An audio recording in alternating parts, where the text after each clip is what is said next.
بسم اللہ الرحمن الرحیم۔ السلام علیکم۔ میں محمد کمال منہاس ایم کے ایجوکیشنل ریسورس کے ساتھ آپ کی خدمت میں حاضر ہوں۔ آج کا ہمارا لیکچر باب نمبر 4 حیات طیبہ مدنی دور 1 ہجرت مدینہ سے صلح حدیبیہ تک۔ اس میں ہمارا جو آج کا ٹاپک ہے جو جنگ احد 3 ہجری میں ہوئی تھی اس کے ریلیٹڈ ہے، اور 3 ہجری کے چند چھوٹے چھوٹے جو اہم واقعات ہیں ان کے متعلق بھی ہوگا۔ چلیں اب کرتے ہیں ویڈیو کو سٹارٹ۔ مزید آگے بڑھنے سے پہلے تمام دوستوں سے گزارش ہے کہ میرے چینل کو سبسکرائب کریں، اس کے علاوہ بیل آئیکن میں آل پر کلک کریں تاکہ آنے والی ہر ویڈیو آپ تک پہنچ سکیں۔ چلیں اب بڑھتے ہیں ویڈیو کی جانب۔ جیسا کہ ویڈیو کے سٹارٹ میں نے بیان کیا تھا کہ جو ہمارا آج کا ٹاپک ہے وہ غزوہ احد، یعنی جو 3 ہجری میں غزوہ ہوا تھا احد کے پہاڑ پر، اس کے متعلق ہوگا۔ اس کا پس منظر کچھ یوں ہے کہ ایک یہودی سردار تھا کعب بن اشرف، اس کا قتل کیا تھا مسلمانوں نے۔ تو یہ غزوہ احد کی ایک مین وجہ میں سے ہے۔ کعب بن اشرف کا قتل 16 ربیع الاول 2 ہجری کو ہوا تھا۔ بدر میں مسلمانوں کی شاندار فتح کی خبر سے مدینہ کے یہود کو سخت صدمہ پہنچا۔ ایک تو وہ تصور ہی نہیں کر سکتے تھے کہ مسلمان قریش جیسی عظیم قوت کو شکست دے سکتے ہیں، دوسرے انہیں مسلمانوں کی عسکری قوت یعنی فوجی قوت کا بھی اندازہ ہو گیا تھا، چنانچہ وہ پہلے سے زیادہ مسلمانوں کے خلاف سازشیں کرنے لگے۔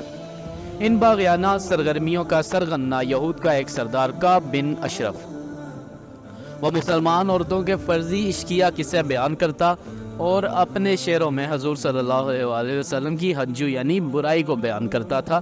قریش کی شکست کی خبر سن کر اس سے رہا نہ گیا، وہ بدر کے مقتولین کے افسوس کے لیے مکہ گیا، ان کے مرثیے کہے، پھر مختلف قبائل کا دورہ کر کے مسلمانوں سے بدلہ لینے پر اکسایا۔ چنانچہ حضور صلی اللہ علیہ وسلم اس سازشی کی نیت کو بانپتے ہوئے اس کا خاتمہ ضروری سمجھا اور اپنے ایک صحابی محمد بن مسلم رضی اللہ عنہ کی قیادت میں ایک چھوٹی سی چھاپہ مار جماعت کو اس کے خلاف بھیجا۔ انہوں نے کعب بن اشرف کو قتل کر دیا۔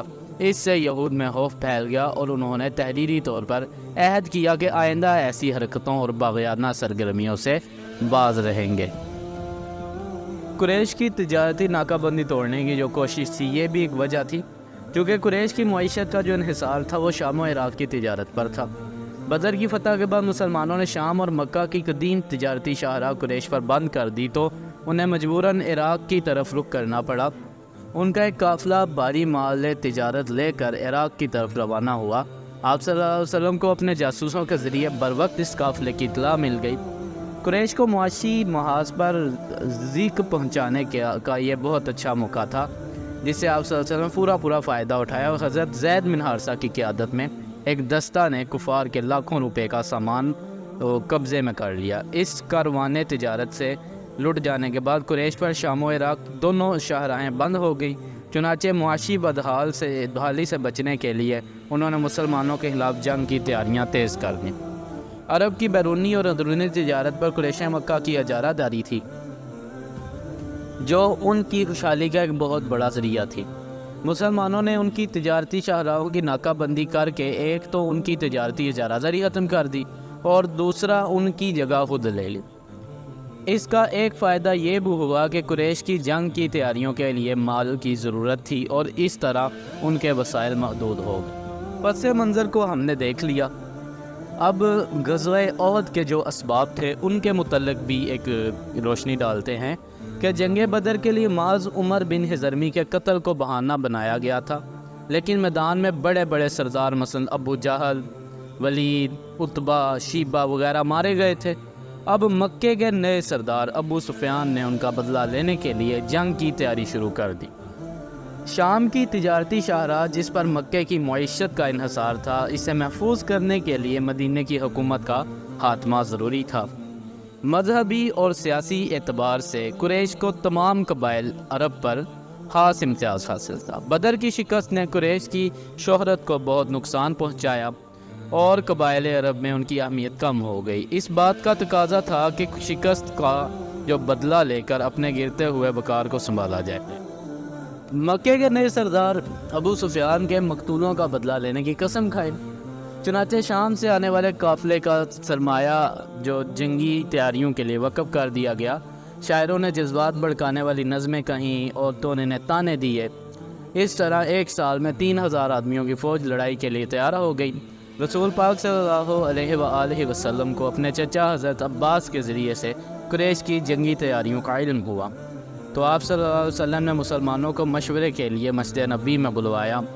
عبداللہ بن ابی منافق نے رائے دی کہ شہر میں رہ کر دشمنوں کا مقابلہ کیا جائے، لیکن حضرت حمزہ نے کہا کہ میری رائے میں شہر بند ہونے کا کوئی فائدہ نہیں، کیونکہ معلوم نہیں دشمن کب تک محاصرہ جاری رکھے، اس لیے شہر سے نکل کر دشمن کا مقابلہ کرنا چاہیے۔ باقی صحابہ کرام رضی اللہ عنہ نے بھی ان کی رائے کی تائید کی۔ آخر اکثریت کی رائے کے حق میں جو فیصلہ ہوا کہ دشمن کا کھلے میدان میں مقابلہ کیا جائے۔ قریش کا لشکر احد کے میدان میں پڑاؤ ڈالنے پڑا تھا۔ حضور صلی اللہ علیہ وسلم جمعہ کی نماز کے بعد 1000 سپاہیوں کے ہمراہ شہر سے نکلے۔ شہر سے باہر عبداللہ بن ابی منافق نے اپنی 300 سپاہیوں کو لے کر اسلامی لشکر سے الگ ہو گیا کہ چونکہ میری بات نہیں مانی گئی، اس لیے میں آپ لوگوں کا ساتھ نہیں دوں گا۔ اس طرح کفار کے 3000 کے مقابلے میں 700 مسلمان رہ گئے۔ مسلمان عورتوں کی کافی تعداد بھی ساتھ تھی تاکہ زخمی سپاہیوں کی مرہم پٹی کرے، انہیں پانی پلائے اور تیر وغیرہ لا کر دینے میں سپاہیوں کی مدد کرے۔ اب غزوہ احد کے اہم واقعات کے متعلق بات کریں تو احد کے میدان میں پہنچ کر حضور صلی اللہ علیہ وآلہ وسلم نے پہاڑ کو پشت پر رکھ کر پڑاؤ ڈالا۔ احد کی پہاڑی کے جنوبی حصے میں ایک وادی تھی۔ حضور صلی اللہ علیہ وسلم نے پہاڑ پر 50 تیر انداز حضرت عبداللہ بن جبیر رضی اللہ عنہ کی سربراہی میں مقرر کیے اور انہیں حکم دیا کہ جب تک کہا نہ جائے کسی حال میں اپنی جگہ سے نہ ہلیں۔ باقی سپاہیوں کو آپ صلی اللہ علیہ وآلہ وسلم نے میدان میں ترتیب سے صفوں میں کھڑا کیا۔ اسی دوران قریش کی عورتیں رزمیہ گیت، جنگی ترانے انہیں کہتے ہیں، گاتی ہوئی آگے بڑھی۔ پھر جنگ شروع ہوئی تو عرب کے دستور کے مطابق ان کا علم بردار طلحہ صف سے آگے آیا اور مقابلے کے لیے للکارا۔ حضرت علی رضی اللہ عنہ اس کے مقابلے کے لیے نکلے اور اسے قتل کر دیا۔ اس پر طلحہ کا لڑکا جوش انتقام سے نکلا۔ حضرت حمزہ نے آگے بڑھ کر اس کا خاتمہ کر دیا۔ اب لڑائی عام ہو گئی۔ حضرت علی، حضرت حمزہ اور حضرت ابو دجانہ انصاری رضی اللہ عنہ دشمن کی فوج کی صفوں میں گھس گئے اور دشمن کے سپاہیوں کو قتل کرنا شروع کر دیا۔ حضرت ابو دجانہ رضی اللہ عنہ کی بہادری پر حضور صلی اللہ علیہ وسلم نے ایک تلوار بطور انعام عطا فرمائی۔ جنگ بدر میں ابو سفیان کی بیوی ہندہ کا باپ عتبہ اور چچا شیبہ حضرت حمزہ رضی اللہ عنہ کے ہاتھوں مارے گئے تھے اور اس کے بھائی ولید کو حضرت علی رضی اللہ عنہ نے قتل کیا تھا، اس لیے وہ انتقام کی آگ میں جل رہی تھی۔ اس نے حبشی غلام وحشی کو انعام کا لالچ دے کر حضرت حمزہ رضی اللہ عنہ کو شہید کرنے پر آمادہ کر لیا۔ وہ نیزہ پھینکنے میں بہت ماہر تھا اور اس نے حضرت حمزہ رضی اللہ عنہ کو شہید کر دیا۔ ہندہ نے جوش انتقام میں حضرت حمزہ کا پیٹ چاک کر کے کلیجہ نکال کر دانتوں تلے چبا ڈالا۔ اگرچہ مسلمانوں کی جو تعداد تھی وہ بہت کم تھی، ان کے پاس جو ہتھیار بھی وہ کافی نہیں تھے، لیکن جوش ایمانی سے انہوں نے ایسے جنگ کی کہ کفار کے قدم اکھڑ گئے اور وہ میدان سے بھاگ نکلے۔ اس پر مسلمانوں نے ان کا پیچھا کرنے کی بجائے مال غنیمت کو جمع کرنا شروع کر دیا۔ درے پر جن 50 آدمیوں کو آپ صلی اللہ علیہ وسلم نے مقرر کیا تھا وہ بھی مال غنیمت جمع کرنے میں شریک ہو گئے۔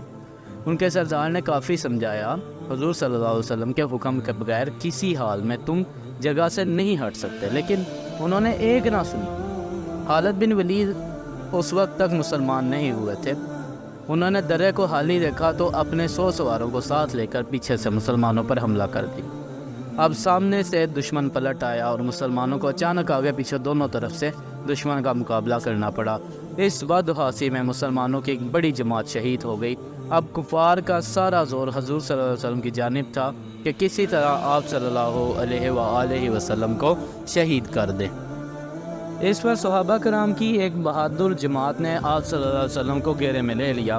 اسی اثناء میں حضرت مصعب بن عمیر رضی اللہ عنہ شہید ہو گئے، چونکہ ان کی صورت حضور صلی اللہ علیہ وآلہ وسلم سے کافی ملتی تھی، اس لیے کفار نے شور مچا دیا کہ نعوذ باللہ، حضور صلی اللہ علیہ وآلہ وسلم شہید ہو گئے ہیں۔ اس پر مسلمانوں نے شدت سے جنگ شروع کر دی کہ حضور صلی اللہ علیہ وسلم کے بعد زندہ رہ کر کیا کریں گے۔ اسی دوران ایک صحابی کی آپ صلی اللہ علیہ وآلہ وسلم پر نظر پڑی اور اس نے دوسروں کو آگاہ کیا کہ حضور صلی اللہ علیہ وآلہ وسلم ہم میں موجود ہیں۔ اس پر کچھ اور لوگوں نے آپ صلی اللہ علیہ وسلم کے گرد جمع ہوئے۔ کفار ہر طرف سے آپ صلی اللہ علیہ وسلم پر حملہ کر رہے تھے، لیکن جانثار صحابہ ہر وار کو اپنے اوپر برداشت کرتے۔ اسی اثناء میں حضور صلی اللہ علیہ وآلہ وسلم کا چہرہ مبارک زخمی ہوا اور 2 دندان مبارک شہید ہو گئے اور خود کی کڑیاں چہرے میں چبھ گئیں۔ لیکن اس حالت میں بھی آپ صلی اللہ علیہ وسلم کی زبان مبارک پر جو الفاظ تھے وہ آپ کی وسعت قلبی کی واضح دلیل ہیں۔ اے خدا، میری قوم کے قصوروں کو معاف فرما، وہ نادان ہیں، نہیں جانتے کہ وہ کیا کر رہے ہیں۔ چند جانثار صحابہ کرام رضی اللہ عنہم آپ صلی اللہ علیہ وآلہ وسلم کو لے کر پہاڑی کی چوٹی پر چڑھ گئے۔ کفار نے پیچھا کرنا چاہا لیکن پتھر برسا کر ان کا حملہ پسپا کر دیا۔ اس بار ابو سفیان ایک پہاڑی پر چڑھ کر حبل دیوتا کے نعرے لگانے لگا، جو اس جواب میں مسلمانوں نے اللہ اکبر کے نعرے لگائے۔ جنگ احد میں مسلمان خواتین کے کردار کے متعلق بات کریں تو جنگ احد میں مسلمان خواتین نے، جن میں ام سلیت رضی اللہ عنہا، ام سلیم رضی اللہ عنہا اور حضرت عائشہ رضی اللہ عنہا شامل تھیں، زخمیوں کو پانی پلانے کی خدمات سر انجام دی۔